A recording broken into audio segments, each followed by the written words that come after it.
বন্ধুরা, আজ আমরা এক রহস্যময় ইন্টারনেট ধাঁধা নিয়ে কথা বলতে চলেছি, যার নাম সিকেডা 3301।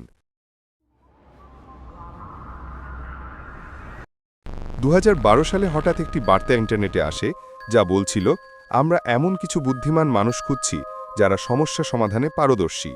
এটি কোনো সাধারণ ধাঁধা নয়, সমাধান করতে হতো কোড, ক্রিপ্টোগ্রাফি, এমনকি প্রাচীন বই এবং মিউজিক ফাইল, এবং বিশ্বজুড়ের পোস্টার লাগানো হয়েছিল। হাজার হাজার মানুষ চেষ্টা করছিল, কেউ পরবর্তী ধাপে পৌঁছায় এবং কেউ অসফল হয়, কিন্তু প্রতিটি ধাপের শেষে সব রহস্যময়ভাবে বিলীন হয়ে যায়। একদিন হঠাৎ সব ধাঁধা, মূল ওয়েবসাইট, রেডিট পোস্ট সব মিলিয়ে উধাও। আজ আর কেউ সরাসরি মূলধারায় ঢুকতে পারে না। কেউ বলে এটা সরকারি প্রোগ্রাম ছিল, কে বলে হ্যাকারদের গোপন সংগঠন, কিন্তু আসলে কি ঘটেছিল তা কেউ জানে না। আজও এক রহস্য হয়ে আছে। ব্রো, তুমি কি এরকম চ্যালেঞ্জের সম্মুখীন হতে চাও?